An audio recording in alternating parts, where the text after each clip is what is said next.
Hai Tuan Muda Lovers. Kali ini Mince mau mengulas ringkasan cerita sinetron Terpaksa Menikahi Tuan Muda episode 131. Namun seperti biasa, sebelum Mince mulai ceritanya, klik dulu tombol like, share, subscribe dan lonceng notifikasinya.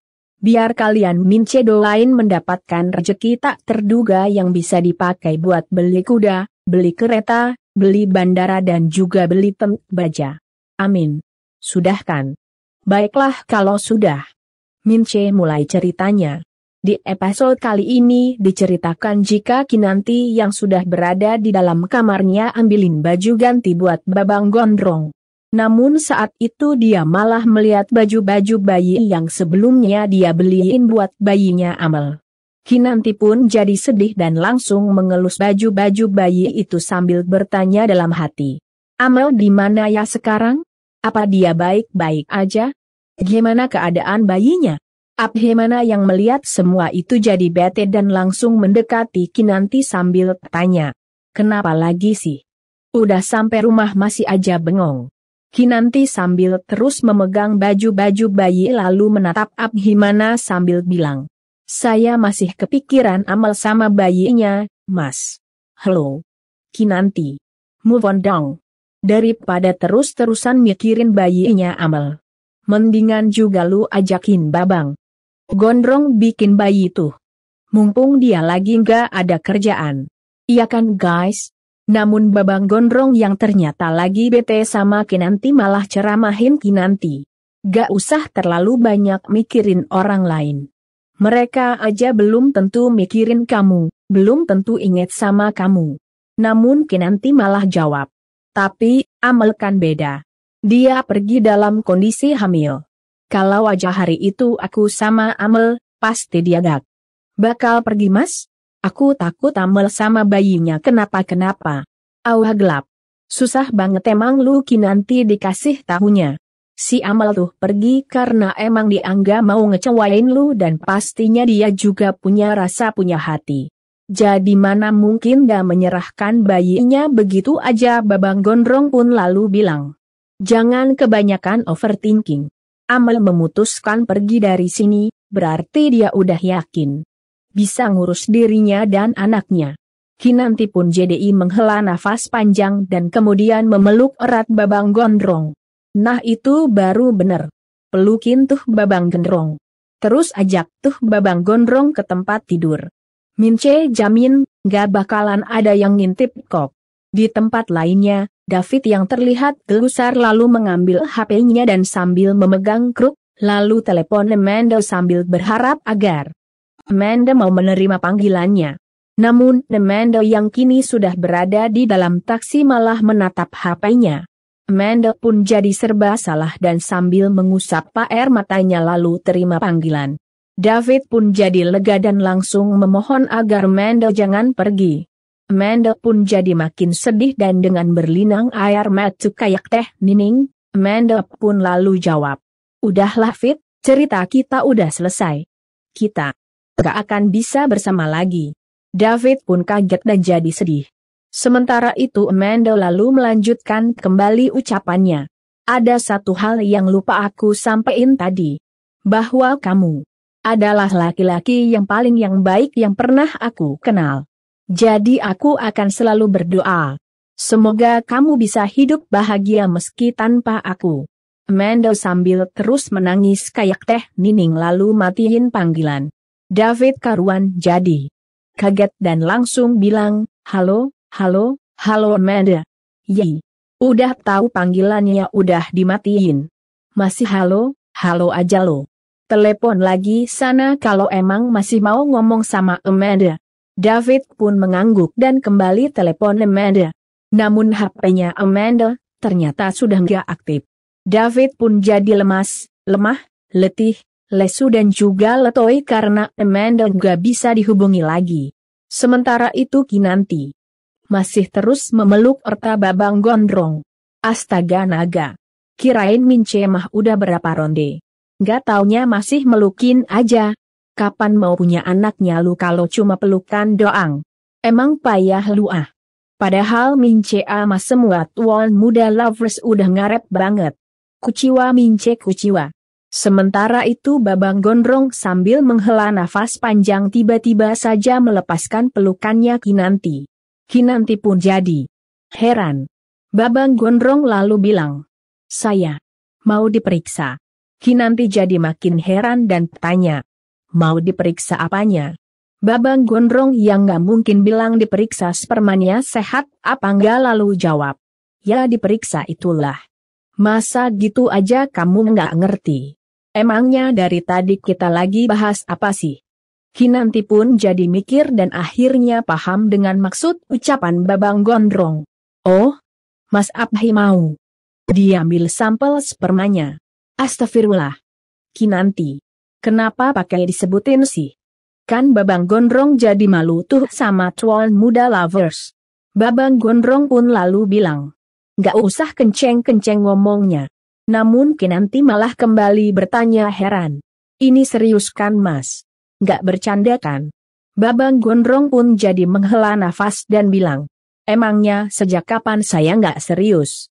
Kinanti pun kadi lega dan langsung loncat memeluk Babang Gondrong sambil bilang, "Akhirnya, makasih banyak ya Mas Abdi." Babang Gondrong yang ternyata nggak siap menangkap tubuh Kinanti yang loncat ke tubuhnya jadi limbung dan akhirnya mereka pun sama-sama terjengkang jatuh ke tempat tidur dengan posisi Kinanti menindih tubuhnya Babang Gondrong. Kinanti pun lalu gunakan momen itu buat menatap erat Babang Gondrong. Dan adegan yang kita inginkan selama ini pun akhirnya terjadi. Namun maaf guys, setelah Mince bakal lanjutan skenarionya, peritnya Babang Gondrong tiba-tiba keroncongan. Jadi sekali lagi maaf ya guys, adegan yang selama ini kita inginkan pun akhirnya batal terjadi. Tapi nggak apa-apa deh. Asalkan setelah periksa sampel sperma nanti, Babang Gondrong dan Kinanti langsung tempur di atas kasur. Iya kan guys? Sementara itu Herman dan Karin yang lagi berada di sebuah kafe baru selesai makan. "Belagu banget lu berdua. Tahu udah pada nggak punya duit. Sok-sokan pada makan di kafe. Makan di warteg aja sana. Biar murahan harganya. Iya kan guys?" Namun Karin tidak peduli malah sok-sokan touch up lipstiknya. Saat itu diam-diam lalu melihat HP-nya dan membaca lagi pesan chat dari Maurice. Di saat yang sama HP Karin bunyi.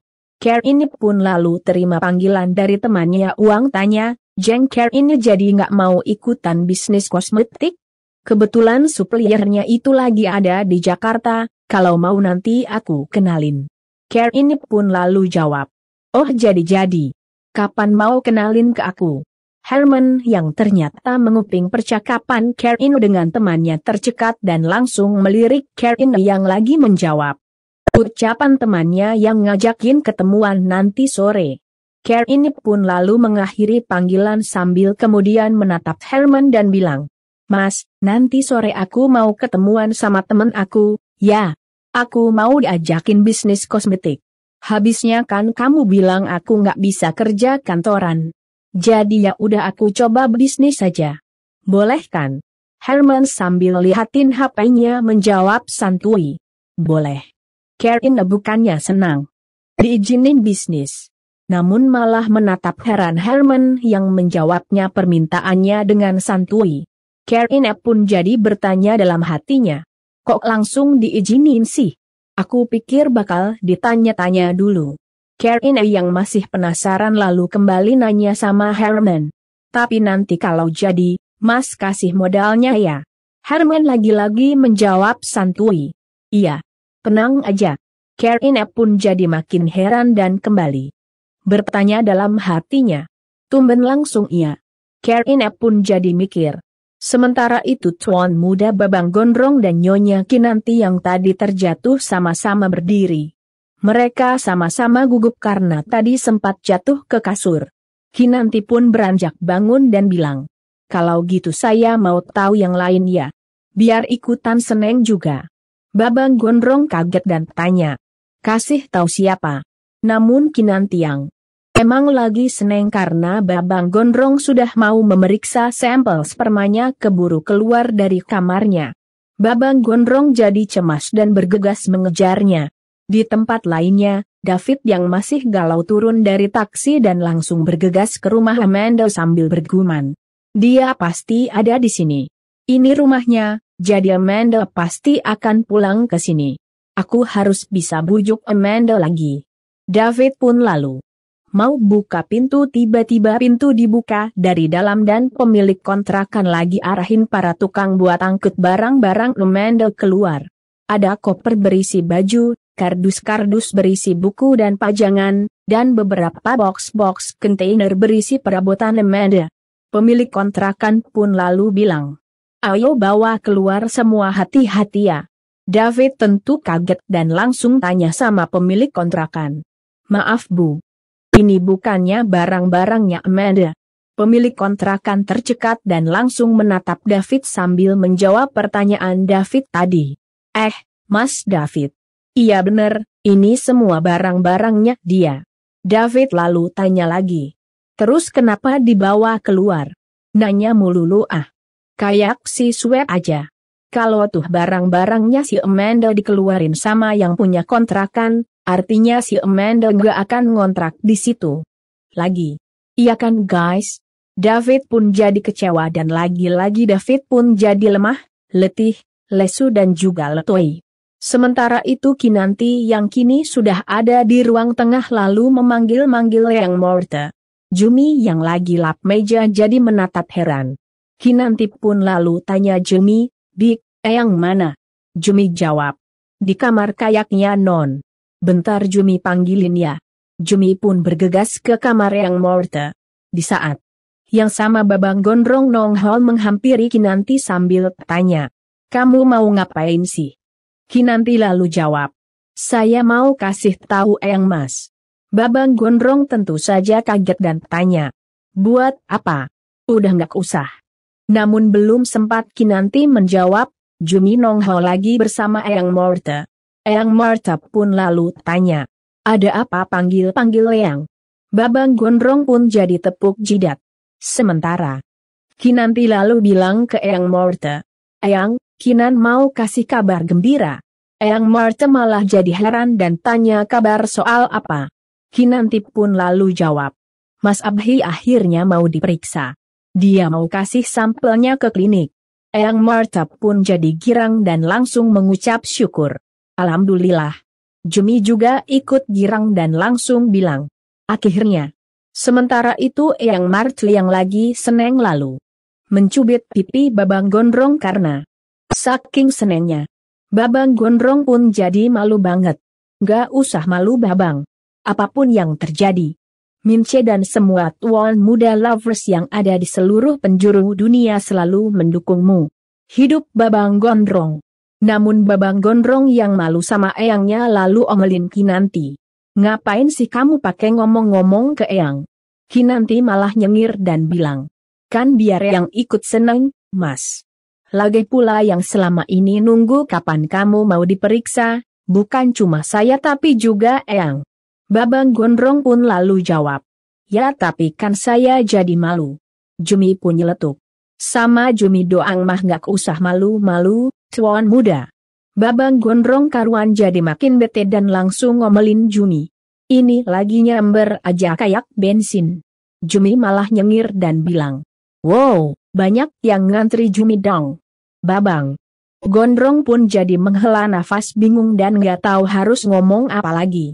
Tak lama Eyang Marta pun nongol lagi sambil membawa sesuatu di tangannya dan memberikannya ke Babang Gondrong sambil bilang, "Nih, kalau gitu kamu pegang." Babang Gondrong pun lalu mengambilnya. Yang diberikan sama Eyang Marta ternyata majalah dan tabung kecil. Babang Gondrong pun karuan jadi bingung dan tanya, "Ini buat apa?" Eyang Marta sambil nyengir kuda lalu jawab, "Buat latihan di rumah, biar pas klinik minta sampelnya, udah langsung bisa." Babang Gondrong karuan jadi melongo. Sementara Kinanti dan Jumi jadi ikutan nyengir kuda. Sementara itu David yang tidak berhasil menemui Amanda lalu pulang ke rumah dan langsung merebahkan tubuhnya di sofa. David pun jadi teringat saat Amanda pamit sama David. David pun jadi menghela nafas sedih dan bergumam, Padahal kita baru aja ketemu setelah sekian lama, tapi kenapa harus berakhir secepat ini dan dengan cara seperti ini? Lebay lu ah. Kayak emak-emak aja. Lu kan cowok fit. Gak pantas lu galau gitu. Jadi daripada galau dan terus-terusan mikirin si Amanda, mendingan lu belajar sulap. Siapa tahu kedepannya bu penulis jadiin lu sebagai tukang sulap yang bisa menyulap orang-orang jahat menjadi gurandil. Iya kan guys? Kinanti yang mau pergi ke rumah sakit buat mengambil sampel spermanya Babang Gondrong lalu bikinin teh anget buat Babang Gondrong, biar saat pengambilan sampel sperma nanti, Babang Gondrong bisa rileks. Namun saat itu HP Kinanti tiba-tiba bunyi. Kinanti pun lalu mengambil HP-nya dan melihat pesan masuk dari David. Yey, si David ini. Gimana sih? Bukannya belajar sulap, malah kirim pesan ke Kinanti dan bilang, "Hai Kinan, sorry aku ganggu sebentar. Sebelumnya aku mau ngucapin terima kasih sama kamu dan Tuan Muda, karena sudah cabut tuntutan buat Amanda, sehingga dia akhirnya bisa bebas lagi." Kinanti pun jadi tertegun dan tak lama ada pesan masuk lagi dari David yang bilang, "Tapi sekarang dia memutuskan buat pergi. Dan gak tahu kapan akan kembali." Kinanti pun jadi kaget dan kembali membaca pesan masuk dari David yang bilang, "Jadi sekarang aku minta tolong sama kamu dan Tuan Muda. Tolong maafin semua kesalahan Amanda ya dan mohon doanya semoga dimanapun dia berada dia selalu sehat. Dan siapa tahu aja suatu saat dia akan kembali ke sini." Kinanti pun jadi menghela nafas dan bergumam sedih seandainya David tahu kalau Amanda pergi karena perintah Mas Abdi. Kinanti tidak melanjutkan ucapannya dan jadi serba salah. Malamnya, Herman yang baru selesai mandi lalu ke ruang tengah dan langsung ambil HP-nya sambil bergumam. "Neris lagi ngapain ya? Kalau aku chat sekarang dia merasa terganggu enggak ya?" Herman pun jadi mikir dan sambil nyengir kuda lalu mau kirim pesan chat buat Marise. Namun saat itu Karina yang baru pulang ketemu sama teman-temannya tiba-tiba nongol sambil menyapa suaminya yang masih doyan kawin itu. "Hai Mas." Herman tentu saja kaget dan buru-buru ngantongin HP-nya, alias nggak jadi kirim pesan chat ke Marise. Herman pun lalu sok menyambut Karina. "Hai, udah selesai ketemuan sama supliernya?" Karina lalu jawab, "Udah. Tadi aku juga udah sekalian deal mau mulai bisnisnya." Herman lalu bilang, "Bagus." Karina pun jadi senang dan langsung duduk di samping Herman sambil tengadahkan tangannya. "Minta modalnya dong." Herman pun jadi kaget. Namun karena emang sudah janji mau ngasih, Herman pun lalu tanya, "Berapa?" Karina sambil tersenyum lalu jawab 25 juta. Herman pun jawab, "Oh cuma 25 juta. Oke, nanti aku transfer." Karina pun jadi girang dan langsung tanya, "Beneran? Makasih ya Mas." Karina pun lalu memeluk Herman. Herman pun lalu sok balas pelukan Karina sambil jawab, "Iya sama-sama." Herman pun lalu berkata dalam hati, "Lumayanlah, cuma keluarin 25 juta Karina jadi sibuk dan aku bisa aman ketemu Marisa." Herman pun diam jadi nyengir kuda.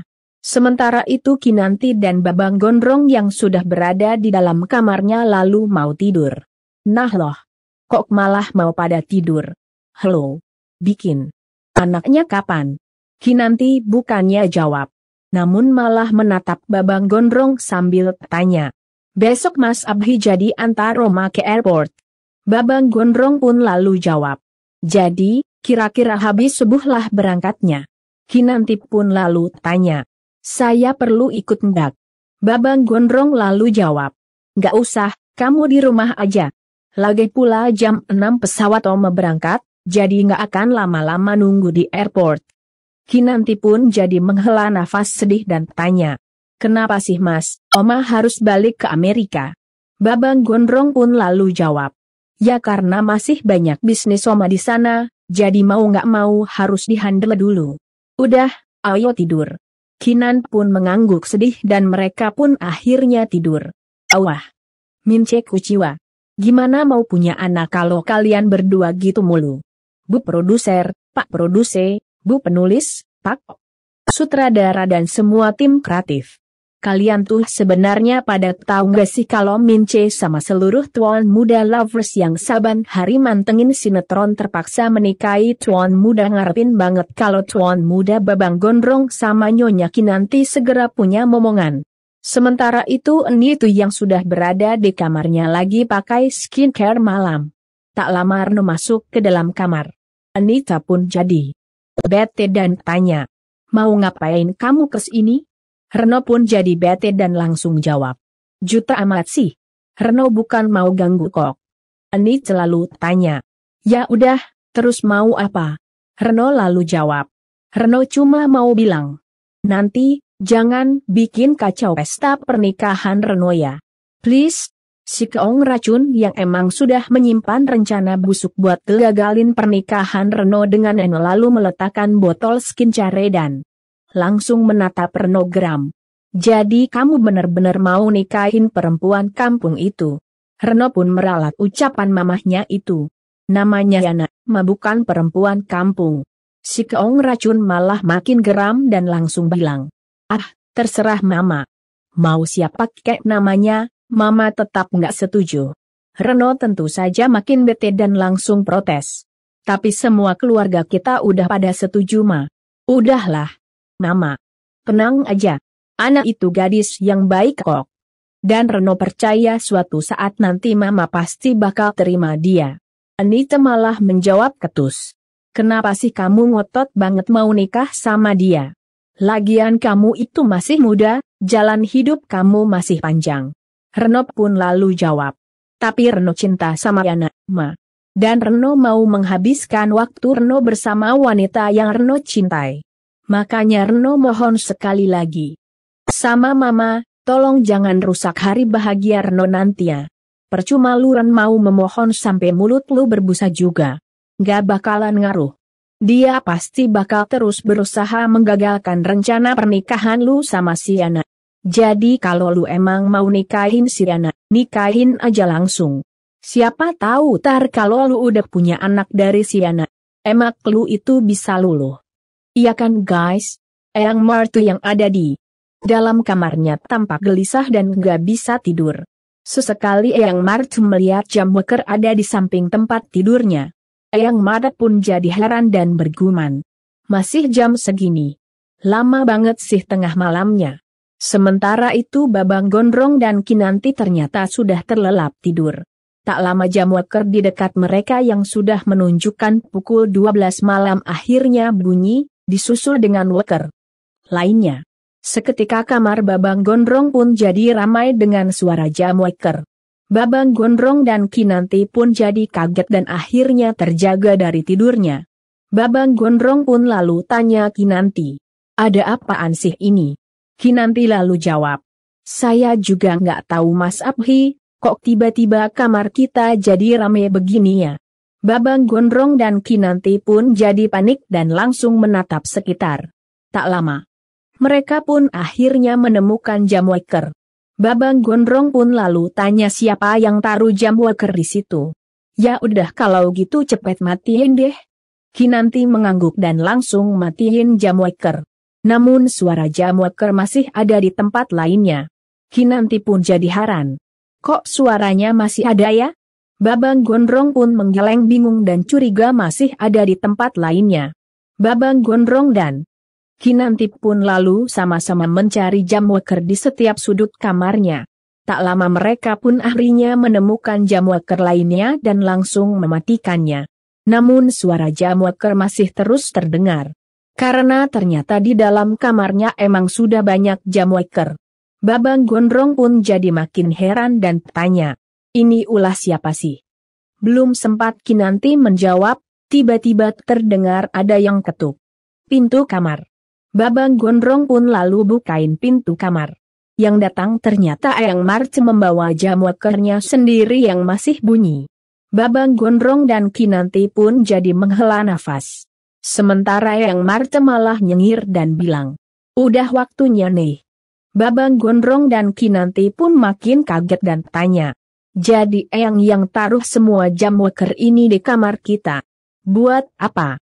Eyang Molte mengangguk sambil nyengir dan bilang. Buat kasih tahu kalau ini udah saatnya buat kalian nyetak anak orok. Eyang udah kasih kalender bertanda love itu sama kalian dan ini adalah harinya. Pasti sekarang kalian juga udah pada seger kan karena tadi udah sempet tidur. Jadi tunggu apa lagi? Cuus. Laksanakan sekarang juga. Babang Gondrong dan Kinanti pun jadi makin kaget dan maaf ya guys. Dengan sangat terpaksa Mince akhiri dulu ringkasan cerita. Sampai di sini. Kira-kira Babang Gondrong sama Kinanti melakukan perintah Eyang Martunggaya. Mince tunggu jawabannya di kolom komentar. Dan buat yang baru gabung, seperti biasa, Mince ingetin sekali lagi.